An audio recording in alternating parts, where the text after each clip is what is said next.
Mi historia es sobre el día en que fui aplastada y renací en el mismo lugar. Un día que comenzó con la mayor humillación de mi vida y terminó con una promesa silenciosa que lo cambió absolutamente todo para siempre. Mis queridas amigas, esta historia es un testimonio que siento en mi corazón, la necesidad de compartir. Si Dios toca su corazón con mis palabras, les pido humildemente su apoyo. Dejen un me gusta para que este mensaje de fe pueda llegar a más almas. Compartan este video con alguna persona que esté pasando por una prueba difícil y necesite esperanza. Y si gustan, suscríbanse y activen la campanita de notificaciones para que me acompañen hasta el final de este camino y vean cómo la mano de Dios nunca nos abandona. Mi nombre es Lucia y en la época en que todo esto sucedió, ya tenía 60 años a mis espaldas. 60 años y las manos que lo demostraban, encallecidas por toda una vida de trabajo duro, de cocinar, de limpiar, de criar.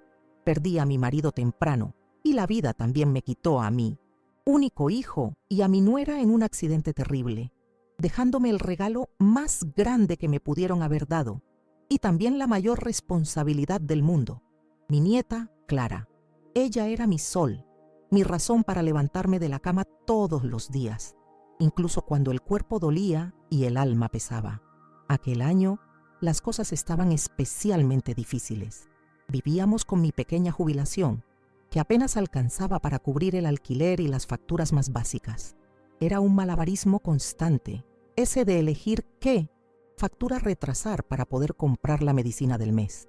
Y Clara, con sus 7 añitos, vivía con el pecho silbante, una bronquitis molesta que iba y venía y que empeoraba mucho con el tiempo húmedo y frío de nuestra ciudad.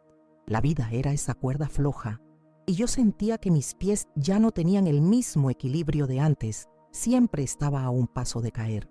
Ese día en particular, un martes que nunca olvidaré, me desperté antes del amanecer con el sonido de su tos desde su habitación.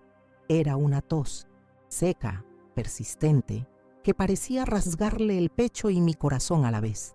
Nuestro nebulizador, un aparato viejito que ya era de segunda mano cuando me lo regalaron, se había estropeado la noche anterior. El médico había sido claro: sin la nebulización diaria, sus crisis serían cada vez peores. Así que ese día no era un día cualquiera. Era el día en que necesitaba de cualquier manera encontrar un trabajo para comprar un aparato nuevo para mi niña. Había visto un anuncio en el periódico del barrio, una vacante de auxiliar de limpieza en un lugar llamado Sabor and Status. El nombre ya me daba un escalofrío. Sonaba demasiado elegante, demasiado lejano a mi realidad. Pero la necesidad no nos permite elegir mucho, ¿verdad? Pasé toda la mañana preparándome. Elegí mi mejor blusa, una que guardaba solo para ocasiones especiales. La planché con todo el cuidado y me arreglé el pelo de la mejor forma que pude. Necesitaba parecer decente. Necesitaba que me miraran y vieran a una trabajadora, no a una pobre mujer pidiendo limosna. Tomé mi currículum, que le había pedido a una vecina que me ayudara a imprimir. Era una simple hoja de papel, arrugada en las puntas por el nerviosismo de mis manos. Allí estaba mi vida: 30 años como cocinera en restaurantes de barrio, limpiadora en casas de familia, servicios generales en una pequeña fábrica que cerró. Cada línea de aquellas representaba sudor, honestidad y un plato de comida en la mesa. Para mí, ese papel era un certificado de dignidad, la prueba de que nunca tuve miedo al trabajo. Poco sabía yo lo que significaría para la persona que lo leería. El trayecto en autobús hasta el otro lado de la ciudad, donde se encontraba el dichoso emporio, pareció durar una eternidad. En cada parada, con cada persona que subía, mi corazón se encogía un poco más. Ensayaba mentalmente lo que diría en la entrevista. Le pedía a Dios que la persona que me entrevistara tuviera una pizca de compasión, que viera a la abuela desesperada detrás, de la mujer de 60 años. La imagen de Clara tosiendo no se me iba de la cabeza. Era mi combustible, mi motor para tragarme el orgullo e ir hasta el final, sin importar lo que pasara. Cuando bajé del autobús, el impacto fue inmediato. El barrio era otro mundo. Edificios de espejos, tiendas con nombres en otros idiomas, coches que valían más que mi casa. Y allí, en la esquina más imponente, estaba Sabor en Status. La fachada era de un cristal oscuro, con letras doradas que brillaban incluso en el día nublado. Era un lugar frío, que no invitaba a entrar. Parecía una caja fuerte, un lugar hecho para guardar cosas valiosas y mantener a gente como yo fuera, bien lejos. Sentí un nudo en el estómago, unas ganas de dar media vuelta y huir. Respiré hondo, agarrando el asa de mi bolso gastado con toda la fuerza que tenía. Pensé en Clara, pensé en el silbido de su pecho y empujé la pesada puerta de cristal. El aire que me recibió era helado, con un olor que no era de comida de verdad. Era un olor artificial a limpieza y perfume caro. El silencio era casi total, roto solo por una música ambiental suave y el sonido de los tacones de una mujer elegante que pasaba a mi lado sin siquiera mirarme a los ojos, como si yo fuera parte de la decoración. El lugar era absurdamente ordenado. El suelo brillaba tanto que parecía un espejo. Las estanterías eran de un metal oscuro, milimétricamente organizadas con productos que nunca había visto en mi vida. Botellas de aceite que parecían perfumes, cajas de chocolate que parecían joyas, todo con un precio que probablemente pagaría mi alquiler por meses. Era un escenario de película, un lugar que no tenía nada que ver con la vida real, al menos no con la mía. Me sentí pequeña, inadecuada, una mancha de simplicidad en un cuadro de lujo. Caminé con pasos cortos hasta un mostrador donde una joven de uniforme impecable me atendió con una cortesía fría, casi robótica. Le expliqué, con la voz un poco temblorosa, que estaba allí para la entrevista de auxiliar de limpieza. Me miró de arriba abajo, una mirada rápida, pero que midió cada detalle de mi ropa sencilla, de mi pelo canoso, de mis manos encallecidas. «Un momento, por favor», dijo, sin sonreír. «El señor Ricardo ya la atenderá. Puede esperar allí». Y señaló una única silla en un rincón, aislada de todo lo demás. Y allí me quedé. Me senté en esa silla dura e incómoda y esperé. Vi los minutos convertirse en una hora, luego en 2. Clientes entraban y salían, lanzándome miradas curiosas, peor de total indiferencia. Me sentía como un animal perdido, un objeto fuera de lugar. Cada vez que pasaba un empleado, mi corazón se aceleraba con la esperanza de ser llamada, pero simplemente me ignoraban. La humillación comenzó allí, silenciosa, en el desprecio de esa espera interminable. Yo era una molestia que estaban tratando de posponer. Después de casi 3 horas, cuando mis piernas ya estaban entumecidas y mi esperanza casi agotada, un hombre alto, con un traje gris perfectamente entallado, salió de una puerta en la parte de atrás. Tenía unos 40 y tantos años, el pelo peinado con gel y un aire de superioridad que se podía sentir desde el otro lado de la tienda. Barrió el ambiente con la mirada, deteniéndose en mí. Había un desprecio explícito en su rostro, antes de que dijera una sola palabra. Caminó en mi dirección, con pasos lentos y calculados. Se detuvo frente a mí, mirándome de arriba abajo, deteniéndose en mis sandalias gastadas y en mi bolso remendado. Me encogí en la silla, sintiendo que la cara me ardía de vergüenza. Sostenía una tablilla en la mano y, sin siquiera presentarse, preguntó con una voz cargada de desdén: «¿Usted es Lucia, la vacante de limpieza?». La forma en que dijo limpieza ya dejaba claro lo que pensaba al respecto. Solo asentí con la cabeza, incapaz de formular una frase completa en ese momento. Hizo un gesto con la cabeza, señalando una pequeña sala con paredes de cristal en medio de la tienda, una especie de acuario donde todos podían ver lo que sucedía adentro. «Hablemos allí», dijo, dándose la vuelta y caminando, sin esperar a ver si lo seguía. Me levanté, con las piernas un poco temblorosas, y lo seguí, sintiendo las miradas de los pocos clientes que aún estaban en la tienda. Ya sabía, en el fondo de mi alma, que aquello no era una entrevista de trabajo. Era el escenario de un espectáculo de crueldad que estaba a punto de comenzar. Entramos en la sala. No me invitó a sentarme. Permaneció de pie, al otro lado de una mesa de cristal vacía, y extendió la mano. «El currículum», dijo seco. Le entregué mi hojita de papel, mi resumen de una vida de trabajo. La tomó con la punta de los dedos, como si cogiera algo sucio, asqueroso. Su mirada recorrió las líneas rápidamente y entonces una sonrisa de burla comenzó a formarse en la comisura de sus labios. Se estaba divirtiendo con mi historia. Me miró, luego a la tienda de afuera, y después levantó mi currículum en el aire como si fuera un trofeo extraño, y comenzó a leer en voz alta, proyectando la voz para que quien estuviera cerca pudiera oír. Limpiadora, cocinera en una pensión, servicios generales. Doña Lucia, usted tiene una vasta experiencia en lugares que no se parecen en nada a este, ¿verdad? Su risa fue corta, cruel, un sonido que resonó en la sala de cristal y me perforó los oídos como una aguja. Mi cuerpo entero se congeló. Me quedé paralizada, sin reacción. No me estaba entrevistando, me estaba usando como atracción, como un ejemplo de lo que no quería en su establecimiento. Se acercó más a la división de cristal, asegurándose de que su actuación fuera vista. «Mi señora, mire bien este lugar», dijo, gesticulando hacia las estanterías llenas de productos caros.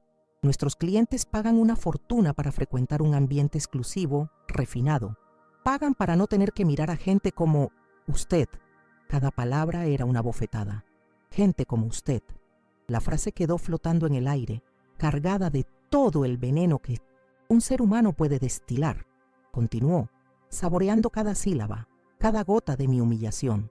Su apariencia, con todo respeto, no se corresponde con nuestra marca. Ese olor suyo a necesidad, a dificultad, eso contamina mi ambiente. Eso espanta a la clientela. El único servicio que usted puede hacer por nosotros hoy es irse y llevarse su pobreza bien lejos de aquí. Y entonces, para finalizar el espectáculo de crueldad, caminó hasta una papelera de metal pulido que estaba al lado de la mesa. Me miró a los ojos, un último atisbo de poder sádico, y arrugó mi currículum, mi historia de vida, en una bola de papel, y la tiró a la basura, justo delante de mí. El sonido del papel golpeando el fondo de la cesta fue el sonido más fuerte que he oído jamás. «Ahí es donde esto y usted pertenecen», dijo, con la voz baja pero firme. «Ahora, si me disculpa, tengo cosas más importantes que hacer». No sé cuánto tiempo me quedé allí parada, en medio de esa sala de cristal, después de que se dio la vuelta y me dejó sola con el eco de sus palabras. El mundo se había vuelto mudo y lento. Veía el movimiento afuera, los clientes pasando, pero era como ver una televisión sin sonido. Mi cuerpo no me obedecía, solo podía mirar la papelera de metal, esa pequeña tumba donde mi historia de vida había sido enterrada con tanto desprecio. Parecía que una parte de mí estaba allí dentro, arrugada y sucia. Me costó un esfuerzo que no creí tener para poder moverme. Forcé a mis piernas a dar el primer paso, luego el segundo. No miré hacia atrás, no miré en su dirección.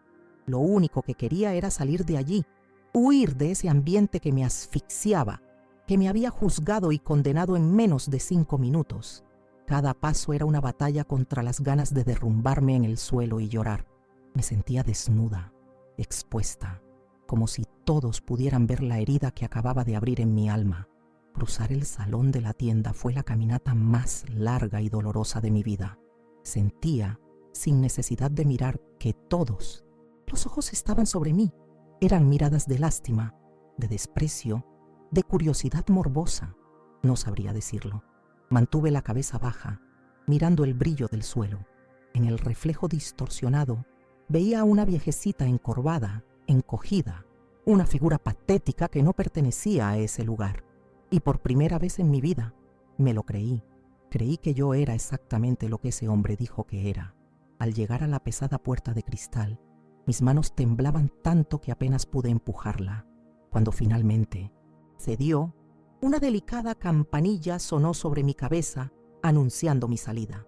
Ese sonido, que debería ser alegre, me sonó como una carcajada, una última burla del destino. Era el sonido de mi expulsión, el punto final de mi humillación. Crucé la puerta y por un segundo el mundo pareció girar. El aire de la calle, aunque contaminado, era mejor que el aire frío y arrogante de esa tienda. Fue entonces cuando cayó la primera gota de lluvia justo en mi frente, fría, luego otra y otra más. Una llovizna fina y helada comenzó a mojar la ciudad, como si el cielo estuviera llorando conmigo, y finalmente me permití llorar. Las lágrimas calientes bajaban por mi rostro, mezclándose con la lluvia fría. No me molesté en secarlas. Me quedé allí, parada en la acera, dejando que el agua me lavara la cara, esperando que pudiera llevarse un poco de esa suciedad que sentía por dentro. Comencé a caminar sin rumbo, sin siquiera estar segura de dónde estaba la parada del autobús. Las luces de los coches, los edificios altos, todo era un gran borrón de dolor. Sus palabras martilleaban en mi cabeza, en un eco infinito. Gente como usted, su pobreza contamina. La basura es donde usted pertenece. Cada frase era un clavo siendo martillado en mi pecho. Yo, que siempre me había enorgullecido de mi honestidad, de mi trabajo, ahora me sentía la más indigna de las criaturas. Encontré la parada del autobús y me acurruqué bajo la pequeña marquesina de metal, que no me protegía totalmente de la lluvia fina e insistente. El frío comenzó a calarme hasta los huesos, pero no era nada comparado con el frío que sentía en el alma. Me sentía invisible y al mismo tiempo como si tuviera un foco sobre mí, señalando todos mis defectos, toda mi pobreza, toda mi inadecuación al mundo. Nunca en 60 años de vida me había sentido tan sola, tan completamente desamparada. Cuando el autobús finalmente llegó, subí los escalones como un autómata. Mis manos temblorosas apenas podían encontrar las monedas en mi bolso. Evité la mirada del conductor, avergonzada de que pudiera ver en mi rostro el fracaso en el que me había convertido. Fui al fondo y me senté en un asiento junto a la ventana, apoyando la cabeza en el cristal frío y húmedo. El viaje de regreso fue un borrón de silencio y dolor, viendo las gotas de lluvia correr por el cristal, compitiendo con mis propias lágrimas que no dejaban de caer. Llegar a casa fue como volver de una guerra. El edificio sencillo, la escalera gastada, todo lo que antes parecía un símbolo de mis dificultades, ahora me pareció un puerto seguro, un santuario. Luché con la llave en la cerradura. Mis manos todavía no me obedecían bien. Cuando la puerta finalmente se abrió, me recibió el olor familiar de mi casa. Olor a vida sencilla, a pastel de harina de maíz, a frijoles cociéndose. Un olor a verdad que contrastaba brutalmente con el perfume artificial y frío de esa maldita tienda. Pero la sensación de alivio duró solo un segundo. Desde la habitación oí el sonido que era la banda sonora de mi desesperación, la tos de Clara. Pero no era la tos de antes. Era más profunda, más llena, un sonido que arrastraba y que delataba el esfuerzo que sus pequeños pulmones estaban haciendo.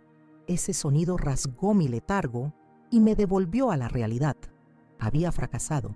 Había vuelto a casa con las manos vacías, más pobre que cuando salí, pobre de dinero y ahora pobre de espíritu. Entré en la habitación despacio. Estaba sentadita en la cama, con la carita roja, los ojos grandes y brillantes por una fiebre que comenzaba a subir. Me miró con esa inocencia que solo los niños tienen, una inocencia que el mundo aún no había logrado robar. Y entonces me hizo la pregunta que destrozó lo que quedaba de mi corazón. Abuela, ¿conseguiste el trabajo? Su voz era un hilito de esperanza, una esperanza que yo estaba a punto de destruir. No pude responder, solo negué con la cabeza, sintiendo un nudo en la garganta tan grande que me impedía respirar. Me senté en el borde de la cama y la abracé con fuerza, escondiendo mi rostro en su pelo para que no viera mis lágrimas de fracaso. Allí, en ese abrazo, sentí el peso del mundo sobre mis hombros. Yo era el muro que protegía a esa niña, y ese muro se estaba desmoronando. Había tocado fondo. Ya no había más dónde caer. Después de que logré calmarla y hacerla dormir un poco, fui a la sala y me senté en mi viejo sillón, a oscuras. La sensación de impotencia era un veneno corriendo por mis venas. Sentía una basura, exactamente como ese hombre había dicho. Miré a mi alrededor, a mi casa sencilla, y todo parecía gritar mi fracaso. Entonces, un pensamiento práctico atravesó la niebla de dolor. Clara necesitaba una manta más abrigada. Recordé una antigua, de lana, que mi madre había hecho, guardada en un viejo baúl de madera en un rincón de la sala. Me levanté mecánicamente y fui hacia el baúl. La tapa crujió al abrirse, liberando ese olor característico a cedro y a tiempo guardado. Comencé a revolver entre sábanas antiguas, manteles bordados, paquetes de fotografías amarillentas. Mis dedos, ya en el fondo del baúl, tocaron algo duro, rectangular, envuelto en un trozo de franela. No era la manta. Lo saqué con curiosidad, sintiendo un peso familiar, un peso que no sentía desde hacía muchos años. Desenvolví la tela y allí estaba, el cuaderno de recetas de mi madre, la cubierta de cuero oscuro, gastada por el tiempo, con las letras doradas casi borradas. Era la herencia de mi familia, pasado de mi bisabuela a mi abuela, de ella a mi madre, y ahora estaba en mis manos. El cuaderno que guardaba no solo ingredientes y modos de preparación, sino el alma de nuestra familia, la historia de las mujeres fuertes que vinieron antes que yo y que nunca se doblegaron ante nadie. Abrí el cuaderno con un cuidado casi sagrado. Las páginas amarillentas, la caligrafía elegante de mi madre, las anotaciones de mi abuela en la esquina de algunas hojas. Pasé por los títulos: pastel de mic, harina de maíz de la abuela Benta, empanada goiana de la tía Cecilia, coxiña crema de la madrina. Eran nombres que evocaban olores, sabores, momentos felices. Y entonces me detuve en una página. La receta estaba destacada, con una letra más cuidada. Lágrimas de ángel, un dulce finísimo, casi una joya que mi abuela había creado. En ese instante, algo hizo clic dentro de mí. Una imagen vino a mi mente con una claridad absurda. El escaparate de Sabor and Status. Los dulces carísimos, perfectamente alineados, pero industrializados, brillantes de gelatina, sin vida, sin historia. Eran dulces sin alma. Y entonces miré el cuaderno en mis manos. Esto no era solo un montón de papel viejo, era un tesoro. Era la prueba de que yo tenía algo que todo el dinero de ese Ricardo Torres jamás podría comprar: talento, tradición, autenticidad. La imagen de su rostro, de su sonrisa de burla, de mi currículum siendo arrojado a la basura, volvió con toda su fuerza. Pero ahora ya no era la vergüenza lo que me dominaba. Era una furia fría, profunda, que comenzó a arder en el fondo de mi estómago. No había humillado solo a Lucia, la señora de 60 años. Había humillado el trabajo de mi madre, el legado de mi abuela. Había despreciado la única riqueza que mi familia había logrado construir. Fue en ese preciso instante que sentí que no estaba sola. Sentí la fuerza de Dios y la de mis antepasados dándome un nuevo propósito. Si ustedes han llegado hasta este punto de la historia y creen que la fe es el motor que nos saca de los pozos más oscuros, por favor escriban un amén en los comentarios. Quiero sentir su compañía y saber que estamos unidas en oración y esperanza. Me levanté del sillón, todavía sosteniendo el cuaderno contra mi pecho como si fuera un escudo. Fui a la cocina, encendí la luz y miré a mi alrededor. Mi cocina sencilla, pequeña, pero impecablemente limpia. Era mi reino. En ese momento, una decisión se formó dentro de mí, inquebrantable como una roca. Ya no buscaría más trabajo en su mundo. Ya no suplicaría más por migajas. Construiría mi propio mundo, con mis propios ladrillos, con mi propio sabor. Tomé el pequeño portarretratos de mi madre que estaba encima de la nevera. Miré su sonrisa, sus ojos que eran tan parecidos a los míos, y le hice una promesa, en voz baja, pero con la firmeza de un juramento. Se van a tragar su propio veneno, mamá. Van a tener que tragarse cada palabra de burla. Respiré hondo, sintiendo una fuerza que no sabía que aún poseía. Y no te preocupes, continué, que el postre correrá por mi cuenta. Esa noche no dormí. El cansancio había desaparecido, reemplazado por una energía febril, una claridad de propósito que no sentía desde hacía años. La cocina se convirtió en mi cuartel general. Con el cuaderno de recetas abierto sobre la mesa, como un mapa estratégico, comencé a trazar mi plan de batalla. No podía hacerlo todo de una vez. Necesitaba una prueba. Algo que me dijera que no estaba loca, que esta idea no era solo el delirio de una mujer desesperada. Necesitaba una pequeña victoria para alimentar la gran guerra que vendría. Decidí que mis primeras armas serían dos. Una que representaba el calor de hogar, la memoria afectiva de cualquier brasileño, y otra que representaba la sofisticación, el legado de mi abuela. La primera sería la coxiña, pero no una coxiña cualquiera. Sería la receta de mi madrina con masa de patata y un relleno cremoso que se deshacía en la boca. La segunda, la joya de la corona, serían las lágrimas de ángel, un dulce que exigía técnica, paciencia e ingredientes de la mejor calidad. Era mi manera de demostrar que lo artesanal podía ser más refinado que cualquier producto industrializado. El siguiente paso era el más arriesgado. Fui a mi bolso, el mismo que pareció tan miserable en la tienda elegante, y saqué todo el dinero que tenía. Conté los billetes, uno por uno. Era el dinero del alquiler del mes siguiente, mi única red de seguridad. Por un segundo el miedo me paralizó. ¿Y si salía mal? ¿Y si nadie compraba? Estaría en la calle con mi nieta. Pero entonces, la imagen de ese hombre, de la papelera, de mi dignidad arrugada, volvió. No era una elección, era una necesidad. Invertir en mí misma era el único camino. Con la decisión tomada, una calma de acero se apoderó de mí. Hice la lista de la compra con una letra firme que ya no temblaba. Mantequilla de verdad, de la de tableta, harina de trigo especial, pechuga de pollo fresca no congelada, huevos de corral, de yema bien amarilla, catupiry de buena marca. Cada artículo era una declaración de guerra contra la mediocridad, contra la idea de que lo sencillo no podía tener calidad. Iba a usar lo mejor, porque mi trabajo, mi historia, merecían lo mejor. Y sabía que el sabor final delataría la verdad. A la mañana siguiente, muy temprano, fui al mercado del barrio, no al supermercado. Quería mirar a los ojos de quien plantó el tomate, de quien cuidó de la gallina. Necesitaba esa conexión con el origen de los alimentos. Era un ritual. Cada verdura elegida, cada trozo de queso pesado, era parte del proceso. La gente me conocía allí, me saludaba. ¿Qué tal, doña Lucia? ¿Va a cocinar algo rico hoy?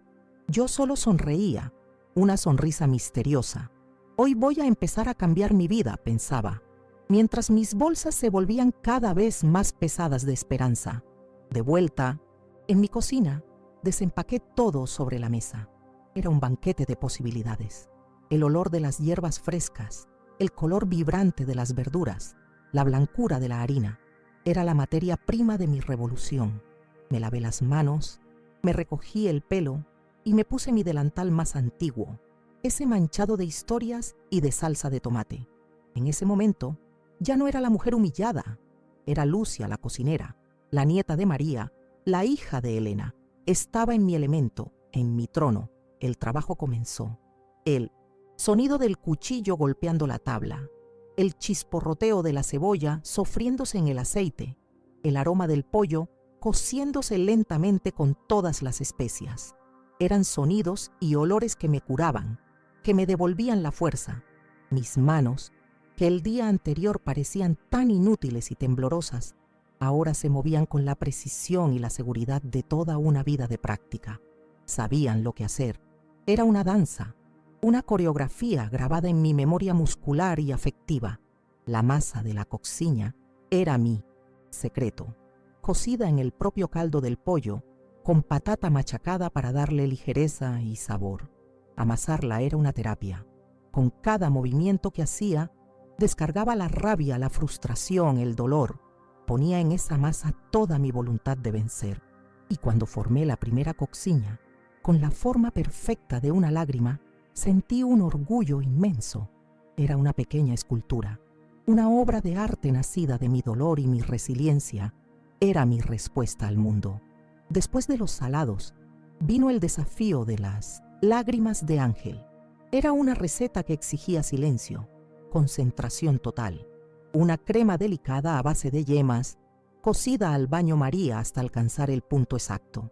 Un error en la temperatura, un segundo de distracción y todo estaría perdido. Mientras removía la mezcla lentamente, Recordaba a mi abuela, su paciencia, la forma en que decía que cocinar era un acto de amor y de fe. Y fue con amor y fe que preparé cada uno de esos dulces. Pasé la noche en vela, en una producción frenética y concentrada. Toda la casa olía a comida de verdad, a afecto. Al amanecer, mi pequeña cocina parecía una pastelería profesional. Las coxiñas y las empanadas doradas se enfriaban en rejillas y las lágrimas de Ángel brillaban sobre una fuente delicadas y perfectas. Estaba agotada, con la espalda dolorida, pero mi corazón estaba en paz. Había transformado el veneno de la humillación en el antídoto del sabor. Lo arreglé todo con un cuidado extremo en recipientes de plástico que le pedí prestados a una vecina. Cada salado, cada dulce, fue acomodado como si fuera una joya. No estaba vendiendo comida, estaba ofreciendo una parte de mi historia, una parte de mi alma. Me puse mi mejor ropa de nuevo, pero esta vez me sentía diferente. Había una nueva postura en mis hombros. No iba a pedir un trabajo, iba a empezar un negocio. Salí de casa y el sol brillaba. El día estaba despejado y claro, una respuesta del universo al martes gris y lluvioso de mi desgracia. Caminé las pocas manzanas hasta la tienda de Seu Afonso. Era un lugar pequeño, un poco desordenado, pero acogedor. Un lugar de verdad, para gente de verdad. Seu Afonso era un portugués de unos 70 años, siempre con una sonrisa en la cara y un lápiz detrás de la oreja. Era el opuesto exacto de Ricardo Torres. Era la bondad en persona. Llegué al mostrador con el corazón latiendo un poco más fuerte y lo llamé. Seu Afonso, buenos días. ¿Le puedo robar un minuto? Se dio la vuelta, sonrió. Doña Lucia, claro que puede. ¿Qué se le ofrece? Respiré hondo y le presenté mi propuesta. Le dije que había preparado unos salados y dulces, con las recetas de mi familia, y que me gustaría dejarlos allí en su mostrador, en consigna. Lo que se vendiera, nos dividíamos el dinero. Lo que no se vendiera, me lo llevaría de vuelta sin ningún coste para él. Me miró un poco desconfiado como todo buen comerciante. Ah, doña Lucia, no sé. Ya tengo mis proveedores, la gente ya está acostumbrada. Entendí su vacilación. Entonces abrí uno de los recipientes. Seu Afonso, no quiero que me crea a mí. Quiero que crea a su paladar. Por favor, pruebe una. Tomé la mejor coxiña, la más perfecta, y se la ofrecí en una servilleta. La cogió un poco cohibido y le dio un mordisco. La reacción fue instantánea. Sus ojos se abrieron como platos. Dejó de masticar por un segundo, como si estuviera tratando de entender lo que estaba pasando en su boca. Y entonces soltó una exclamación que resonó por toda la tienda. Madre, de Dios de Fátima. Doña Lucia, ¿qué demonios de coxiña es esta? Le dio otro mordisco, más grande aún, y habló con la boca llena. Esto no es una coxiña, es un milagro. ¿Dónde demonios se había escondido con todo este talento? En ese momento, supe que había ganado la primera batalla.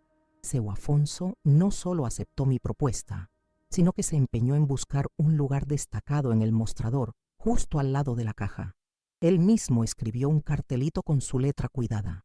Salados de Doña Lucia. Pruebe y vaya al cielo.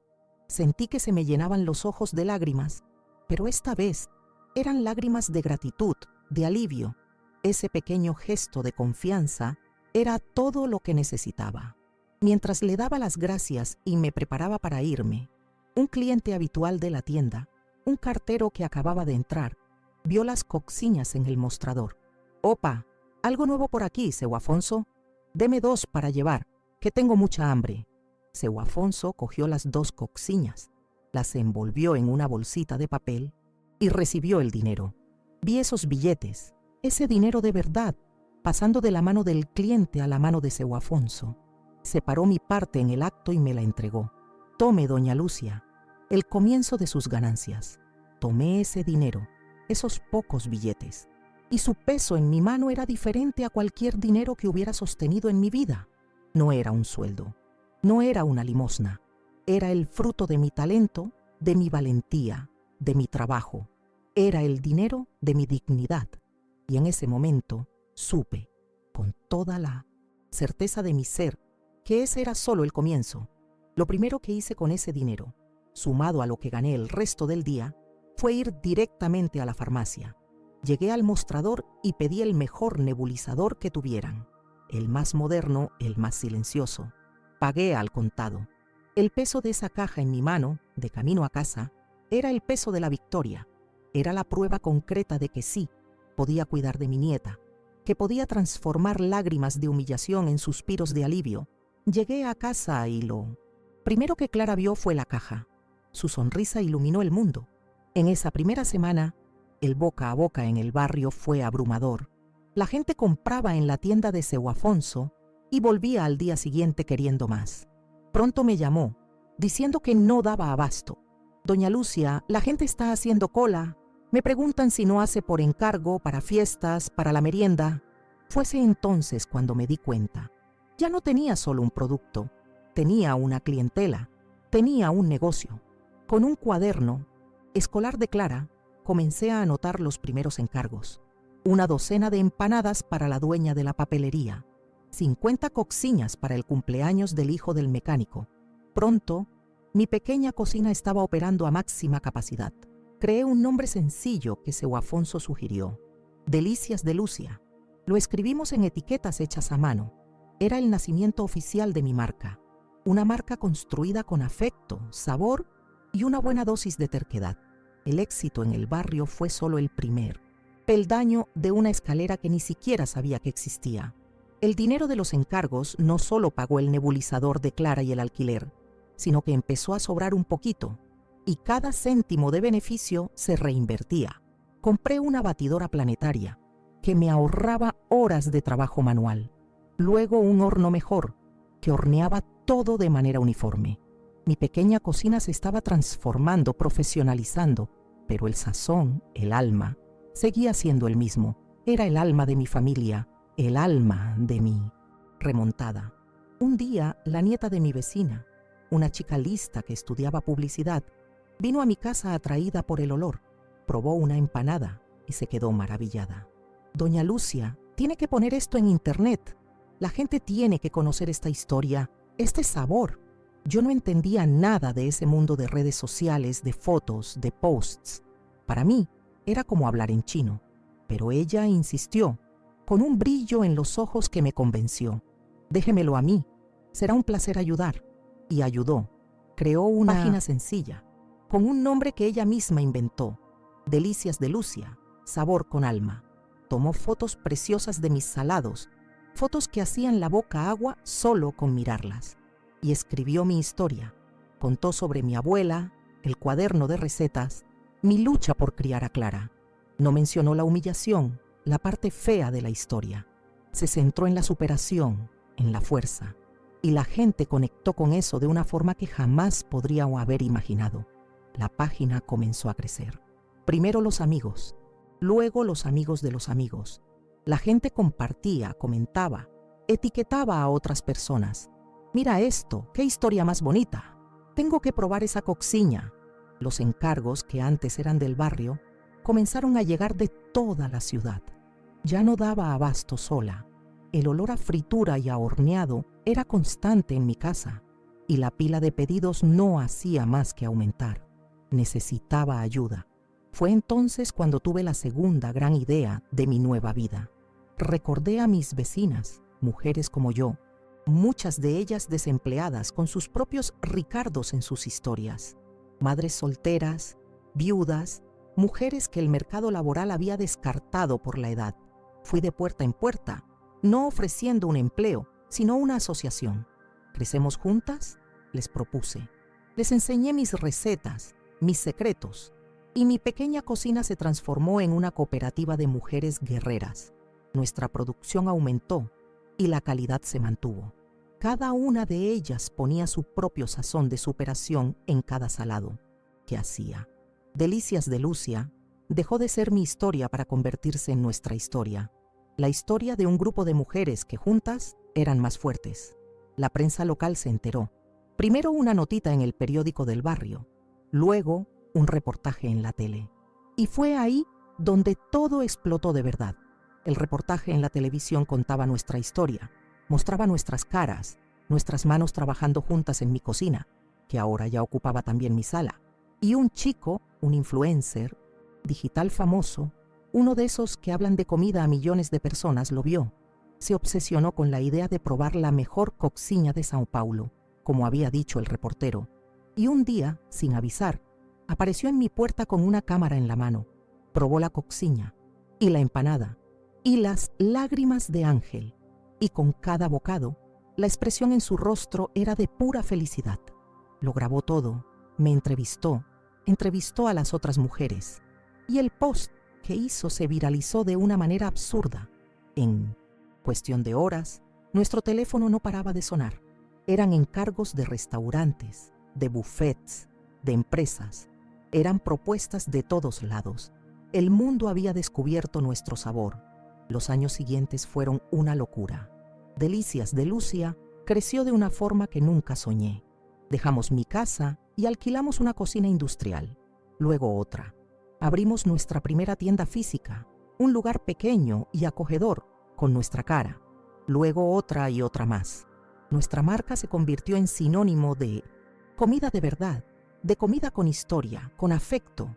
Yo, la Lucia que fue tirada a la basura, ahora era una empresaria de éxito. Clara creció junto con la empresa. Dejó de ser la niña enferma para convertirse en una adolescente sana, llena de vida, que me ayudaba en la caja de la tienda los fines de semana. Ella era mi mayor trofeo, la prueba viviente de que toda mi lucha había valido la pena. Le había dado un futuro, una seguridad que yo misma nunca tuve, y eso era más valioso que cualquier beneficio, cualquier tienda, cualquier reconocimiento. Un día una llamada lo cambió todo de nuevo. Era de una gran corporación de inversiones, una de esas gigantes del mercado. Estaban comprando marcas más pequeñas, con fuerte atractivo popular, para revitalizar la cartera de empresas que tenían, y querían Delicias de Lucia. La oferta que hicieron era irrechazable, una cantidad que tardaría otras 3 vidas en reunir. Era la oportunidad de asegurar el futuro no solo de Clara, sino de todas. Las mujeres que trabajaban conmigo. Vender mi empresa, mi creación, fue una decisión difícil, pero ya tenía casi 70 años. El ritmo de trabajo era una locura, y su propuesta venía con una condición que me hizo mirar al cielo y sonreír, agradeciendo a mi madre, a mi abuela, y a todas las ironías del destino. Querían que vendiera la parte mayoritaria, pero que yo continuara al mando, no solo de Delicias de Lucia, sino de toda la división de alimentos de la corporación. Querían que me convirtiera en la CEO, y fue durante una reunión con los ejecutivos, mientras me presentaban las otras marcas que formaban parte de su cartera, que vi el nombre que era el origen de todo, la marca que necesitaban revitalizar desesperadamente, que estaba en crisis, perdiendo clientes y dinero. Saboran Status. En ese momento, un escalofrío recorrió mi espina dorsal. El universo no solo me estaba dando la victoria, me estaba sirviendo la justicia en bandeja de plata. Acepté la propuesta, pero impuse una condición contractual innegociable, escrita en letras mayúsculas por mi abogado. Tendría total y completa autonomía sobre todas las operaciones, incluyendo contrataciones, despidos y reestructuraciones. Ellos, desesperados por tener mi marca de éxito en el grupo, aceptaron sin pestañear, y así, la mujer que fue humillada y expulsada de una tienda se convirtió, de la noche a la mañana, en la jefa del hombre que la humilló. La venganza, descubrí, es un plato que se come, frío, y el mío se estaba congelando. Mi primera acción como la nueva CEO fue convocar una reunión de emergencia con todos los gerentes de la cadena Saboran Status. El lugar elegido para la reunión no fue la oficina de la corporación, fue la tienda matriz, la misma tienda donde años atrás mi vida había sido arrojada a la basura. Quería volver a la escena del crimen, pero esta vez como la dueña del lugar. Quería que él me viera llegar. Ese día me vestí para la guerra. Elegí un traje de lino, de un corte impecable, elegante, pero sobrio. Mi pelo canoso, que antes era motivo de vergüenza, ahora estaba peinado en un moño que me daba un aire de autoridad. Mis zapatos ya no eran sandalias gastadas, sino zapatos de cuero cómodos y caros. Y mi mirada ya no era de cansancio y miedo, Era la mirada de una mujer que sabía exactamente su valor y el poder que tenía en sus manos. Llegué a la tienda y por un instante dudé en la puerta. Los recuerdos de ese día terrible vinieron con fuerza, pero respiré hondo y empujé la puerta de cristal. La campanilla sonó, pero esta vez sonó como una trompeta anunciando mi llegada. Todos los empleados dejaron lo que estaban haciendo y me miraron. Ya no era una figura invisible, era el centro de atención.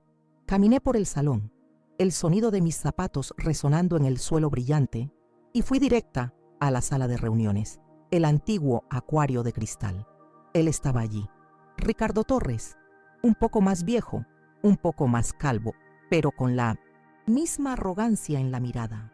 Estaba nervioso, ajustándose la corbata, tratando de impresionar a la nueva jefa que venía de la matriz para, según él, poner orden en la casa. No me reconoció de inmediato. Para él, yo era solo una ejecutiva más. Me saludó con una sonrisa forzada y un apretón de manos flojo. «Bienvenida, Ricardo Torres, gerente general. A sus órdenes». Solo asentí con la cabeza, sin decir una palabra.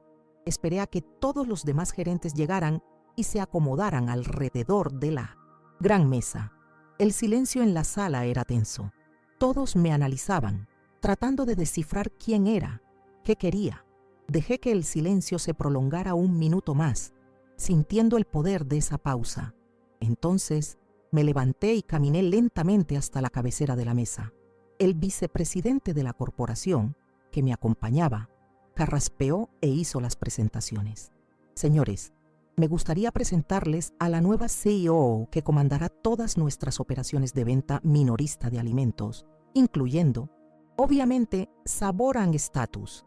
Hizo una pausa dramática. «Ella es Lucia Almeida, la mente brillante y fundadora de Delicias de Lucia». El nombre de mi empresa quedó flotando en el aire. Vi algunas miradas de sorpresa, de admiración, pero la mirada que yo buscaba era la de Ricardo, y la encontré. En el momento en que se pronunció el nombre Lucia Almeida, su rostro cambió. El color desapareció, dejando una palidez enfermiza. La arrogancia se desvaneció, dando paso a una confusión genuina, seguida de un destello de reconocimiento y, finalmente, de puro y absoluto pavor. Se le cayó la mandíbula, literalmente. Me miró fijamente, con los ojos desorbitados, la boca entreabierta, como si estuviera viendo un fantasma. Y, en cierto modo, lo estaba. El fantasma de la mujer que intentó destruir. Caminé lentamente rodeando la mesa hasta detenerme justo frente a él. Todos en la sala contuvieron la respiración. El silencio era total. Lo miré a los ojos, los mismos ojos que me miraron con tanto desprecio años atrás, y con una voz firme, tranquila, pero que cortaba el aire como una navaja, le hice la pregunta que esperé años para hacer. «Señor Ricardo, ¿se acuerda de mí?». Tartamudeó, intentó hablar, pero no le salió ningún sonido. Solo negaba con la cabeza, en una mezcla de negación y pánico. Continué, mi voz resonando en la sala de cristal para que todos la oyeran. «Hace años, en esta misma tienda, usted me dijo que mi pobreza contaminaba el ambiente. Fue una lección muy importante, ¿sabe? Con el tiempo aprendí que lo que realmente contamina un lugar, lo que realmente pudre una marca, no es la pobreza, es la falta de carácter». Hice una pausa, dejando que la frase resonara, dejando que todos los demás gerentes entendieran lo que estaba sucediendo allí. El rostro de Ricardo ahora estaba cubierto de sudor. Parecía haber envejecido 10 años en 10 segundos, y entonces di el golpe final. Con la misma calma quirúrgica dije: «Su primera tarea bajo mi dirección será aprender a limpiar la suciedad que usted mismo ha creado a lo largo de los años. Y puede empezar por su propia sala. Mi abogado está afuera con los términos de su nueva función en el Departamento de Servicios Generales, a menos, claro está, que prefiera la basura. He oído que usted sabe muy bien dónde está». Y así, mis queridas amigas, fue como la vida y la justicia de Dios, que nunca falla, pusieron todo en su lugar. Me encantaría leer en los comentarios qué enseñanza les ha dejado mi historia. ¿Creen ustedes en la justicia divina? Y si conocen a alguna mujer, alguna amiga o hermana que esté perdiendo la esperanza, Les pido de corazón que le compartan este video. A veces una historia es la lucecita que Dios nos manda para recordarnos que después de la tormenta más oscura, Él siempre nos regala un nuevo amanecer. Muchas gracias por haberme acompañado. Que Dios las colme de bendiciones.